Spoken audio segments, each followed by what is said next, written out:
The knuckleball, the rarest and most difficult pitch to learn in all of baseball, with many players failing to throw it consistently. But what if I told you there was one MLB star who mastered this pitch and physically wasn't able to throw anything else because of a 1 in a million anomaly? Yes, this legend was none other than R.A. Dickey, the man who was forced to learn this pitch to save his career, allowing him to accomplish feats that had never been done before in MLB history. Although his anomaly wasn't the only setback he had to overcome. He had a troublesome childhood, lost out on almost $1 million because of a picture, then was tossed around by team after team throughout the early parts of his career. But for this story, we need to start when he was playing college baseball for the Tennessee Volunteers. During his 3 years, he pitched to an elite .340 ERA and a 38-10 record across 3 years, leading his team to 3 SEC baseball titles and even made an appearance in the College World Series. As you would expect with these impressive feats on his resume, he was a hot commodity among scouts heading into the 1996 draft, ultimately being selected 17th overall by the Texas Rangers. A moment he dreamt about throughout his college career. Now he was one step further of realizing his dream of being an MLB pitcher. This type of success granted him the opportunity to pitch for Team USA at the 1996 Olympics, where he was able to take home a bronze medal. Yet when everything seemed to be going right for him, his whole world came crashing down. You see, when he starred on the front page of a Sports Illustrated magazine, a Rangers doctor noticed his arm was dangling in a weird way. So he encouraged the team to take a closer look, and once doctors realized what was wrong, they were completely dumbfounded because Dickey didn't have an ulnar collateral ligament in his elbow. This is the ligament that takes on the majority of the stress from throwing a baseball. Because he didn't have one, doctors were amazed how he was able to open a door without feeling pain, let alone throw a baseball. With this new information, the Rangers decided to rescind their signing bonus offer of $825,000, instead offering $75,000. It comes as no surprise the terrible feeling Dickey had, losing out on so much money, especially since he was going to use part of it to buy an engagement ring for his girlfriend. But the emptiness he felt from this moment stemmed from what transpired with a babysitter and a stranger when he was 8 years old. Because of these traumatic events, he always felt like damaged goods, so now being told by doctors that he actually was only worsened this thought. At this time, he hadn't shared his trauma with anyone. He stuffed the emotions away and tried to carry on with his life, using baseball as an escape. So he still took the lower offer and set out to prove to everyone that his lack of a UCL wouldn't impact his game. However, over the next few years, his baseball dreams seemed to be fading away. While in the minor leagues, he was hit hard, rarely struck batters out, and was starting to get up there in age. So at 26, the Rangers decided to see what his stuff would play like at the major league level, and brought him up twice during the 2001 season. In total, after 12 innings, he allowed 9 runs and 3 homers. This actually started a trend for him. He would be brought up here and there for a few innings, but after struggling each time, he was sent back down. And worst of all, his fastball velocity was dropping, now barely reaching the mid-80s. This prompted Rangers pitching coach Orel Hershiser to meet with Dickey ahead of the 2005 season and brought up the idea of becoming a primary knuckleball pitcher. The knuckleball is a pitch thrown by gripping the ball between the knuckle or with the tips of the fingers pressed against the top. When executed perfectly, the ball zigzags in the air as the little spin allows for the wind to push it in any direction. Hershiser brought this up due to his non-existent UCL in his elbow, since this was most likely the reason as to why his fastball velocity was dropping so early on in his career. He also pointed out that it could make him more susceptible to injuries as he got older, while the knuckleball, on the other hand, would put less stress on the arm because of the minimal spin and lower velocity, which meant if he perfected the pitch, it would allow him to continue his career. Realizing Hershiser was right, Dickey understood that he physically couldn't rely on his normal pitches because of his missing UCL. So he listened and forego throwing the normal fastball and changeup combo, opting to go the route less taken, a pitch so rare there's typically only a handful of knuckleballers in the league at the same time, because despite 1 in every 8 of them making the Hall of Fame, it's an extremely hard pitch to master. Look no further than Dickey's first start using the pitch in 2006. After just 3 1/3 innings, he tied the modern era record for most home runs allowed with 6. Funnily enough, tying the record with fellow knuckleballer Tim Wakefield. But back to Dickey, and for him, back to the minor leagues, where he spent the rest of the season, including all of 2007. At this point, he was 32 years old, had played in parts of 5 MLB seasons, but never found his footing with a cumulative 5.72 ERA across 266 innings. From 2001 to 2006, this figure ranked as the 8th worst among pitchers with as many innings as him, and as a result, these poor performances made him lost in his career, which meant his mental well-being continued to worsen, ultimately giving him the idea of trying to swim across the Missouri River. I was unhealthily looking for some validity and some way to feel like I was worth something. When he attempted to swim across the river that day, he was swept in with the current, and it took all the willpower he had not to drown. So when he finally got back to shore, he realized he needed to embrace living in the moment in all facets of life. It was also that off-season he met someone who would change everything for him, Phil Niekro, a storied knuckleballer who used the pitch to throw the 4th most innings in MLB history and become an inner circle member of the Hall of Fame. His advice to Dickey was, when you walk up to the plate, every batter is looking for a knuckleball every pitch, and if you throw the same speed, the same delivery, and you make a hanger, they're going to be on it. With this thought, Dickey decided to utilize his knuckleball at different speeds, hovering primarily from the mid to high 70s, but with the ability to reach the low 80s and even low 50s. This diversification of the pitch helped him spend parts of 2 straight seasons in 08 and 09 at the major league level, one with the Seattle Mariners and the other with the Minnesota Twins. But it's impossible to harness the power of a knuckleball overnight, in this case even a few years, which makes it no surprise that he struggled once again with a combined 4.99 ERA across 176 2/3 innings pitched. Now at 35, time was running low on whether or not he could carve out a name for himself, so he took his spring training invite with the New York Mets ahead of the 2010 season with one goal: become a pitcher no batter wanted to face. This was ingrained into his mind entering the spring, and even though he was the first player reassigned to the minor leagues, this didn't deter him from his ultimate goal. Instead, he took the minors by storm, tossing a one-hitter in his very first start, and in total after 8 games had an elite 2.23 ERA.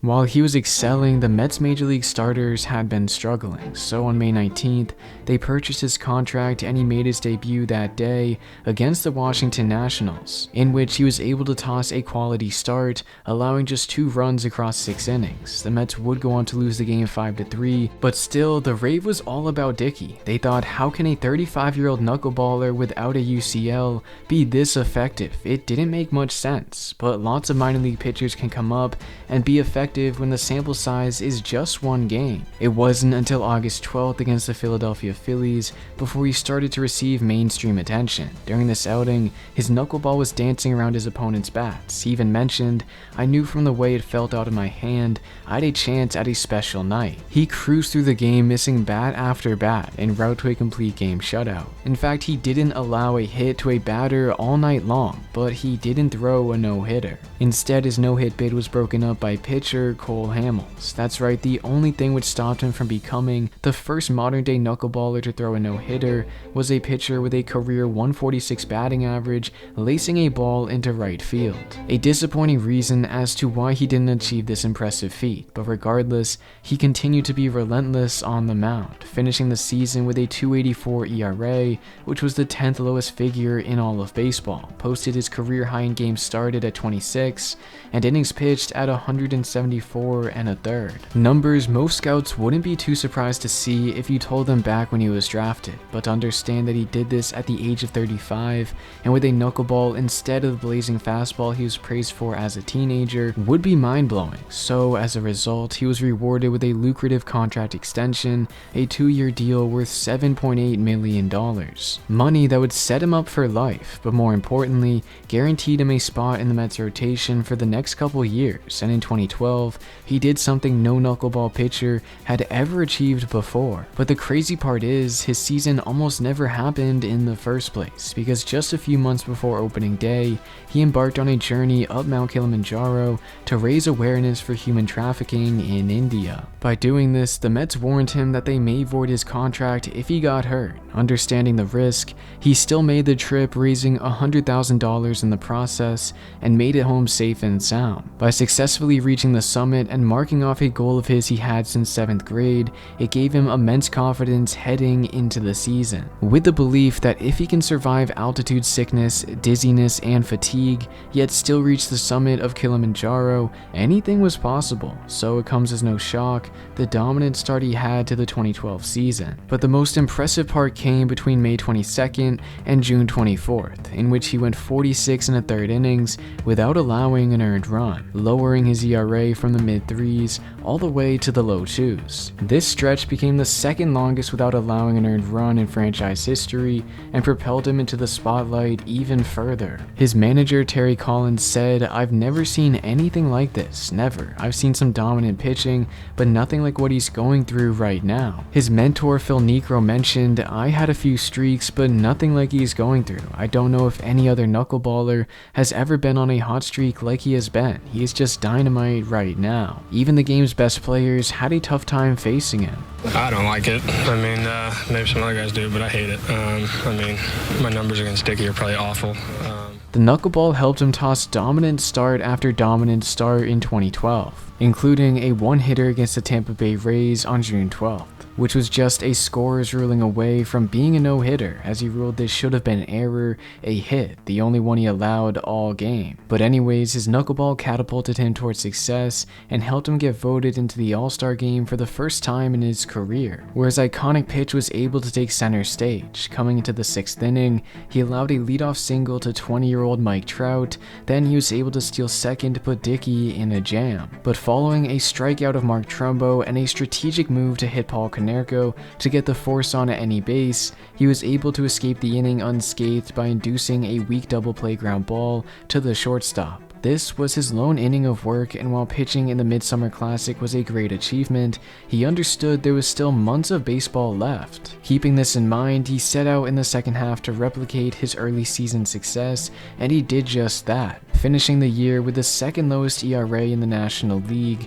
the most innings pitched, and the most strikeouts, helping him top Clayton Kershaw in the Cy Young race to become the first knuckleballer to ever win the award, an incredible accomplishment that nobody thought was in the cards for him before he arrived in Queens. The Mets had truly found a gem in Dickey, which makes it no surprise they quickly exercised his $5 million option for 2013. But with the team not in shape to make the playoffs, they were either going to extend him further or trade him to make sure he couldn't walk away for nothing. However, after a couple months of exchanging numbers, it was clear a deal wasn't going to happen, so the Mets decided to ship him to Toronto. This was a big move for the Blue Jays. They had star players throughout their lineup in Jose Bautista and Edwin Encarnacion, but always struggled with pitching. Now adding Dickey to be their number one was a clear sign they were entering a contention window, although it would take a few years for this to materialize. Because while Dickey continued to be an effective pitcher, averaging 220 innings with a .397 ERA in his first 2 years,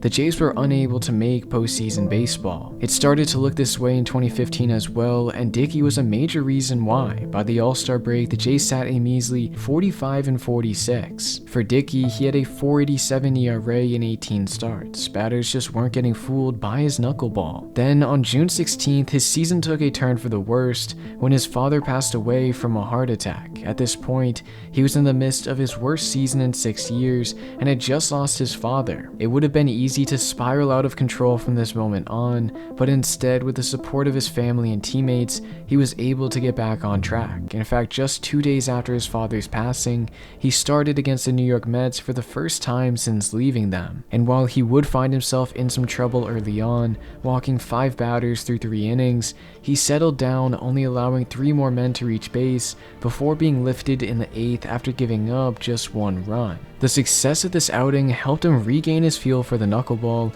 lowering his ERA by over 2 runs in the second half of the season. With this success, the Jays were able to go 11-4 in his starts down the stretch, propelling them to their first division victory since 1993. At 40 years old, this was finally his chance to pitch meaningful games in October. As a matter of fact, he became the oldest player to make his postseason debut when he started Game 4 of the ALDS against the Texas Rangers. It was a crucial one as well. Down 2-1, they needed to win or be sent home backing. With the Rangers lineup filled with offensive weapons such as Adrian Beltre and Prince Fielder, Dickey was in for no easy task trying to preserve the Jays' season. In the first inning, he ran into trouble with both Shin-Soo Choo and Adrian Beltre sending singles into right field. Now with 2 on and 1 out, the Rangers were threatening, but after a fly ball to center fielder Kevin Pillar and then a pop-up to Josh Donaldson, he was able to preserve the Jays' 3-run lead. However, he wouldn't be so lucky in the third, when an errant knuckleball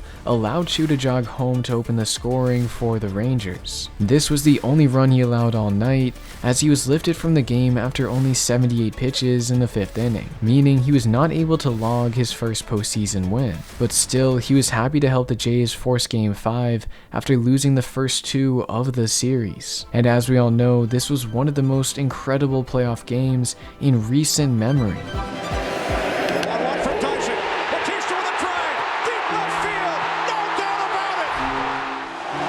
You can only flirt with fire for so long, and it's gonna burn you. After coming back from being down 2-0, the Jays were primed to face the Royals in the championship series. This was a team that made it to the World Series the year prior, but fell short during their quest for baseball royalty. However, with practically the same group of players rolled back, they were looking to right their wrong. This was apparent early on as their offense wasted no time jumping on the Jays pitchers, scoring 19 runs across the first 3 games. And with Dickey starting the 4th, they pounced on him for 5 before he was even able to escape the 2nd inning. In the end, he was charged with the loss for the game, and the Royals took the series in 6, ending the Jays' World Series aspirations. They would get their chance once more in 2016, but again fell short in the championship round, this time to Cleveland. As for Dickey, he was left off the Jays' postseason roster as they opted to go to a 4-man rotation. This season also marked his last in Toronto as he signed a 1-year deal with the Atlanta Braves in the offseason. In his lone campaign with them, he was effective, tossing a .426 ERA in just shy of 200 innings. But at 42 years old, he realized it was time to hang up the cleats and spend more time with his family. It's fitting how he threw a knuckleball because it's a pitch that's impossible to predict with many sharp and sudden changes. Much like his life, he puts it best when he says, It's been a journey that's been up and down and sideways, but at the end of the day, I really have the hope that it's going to end up in the right place, like a well-thrown knuckleball. During his 5 years with the Rangers, he struggled each season, and his pitches were losing their flair due to his missing UCL. He physically couldn't rely on what made him special anymore, yet instead of giving up, he reinvented himself. It wasn't easy, and it took him till he was 35 years old to break out. But by doing so, he created one of the most admirable success stories in quite some time. Let me know in the comments your thoughts on Ari's career, and if you enjoyed, please hit the subscribe button. It would mean the world to me. Also, if you would like to learn about a pitcher who instead of using a knuckleball, threw a fastball so fast batters were afraid to step up to the plate, then click the video on your screen.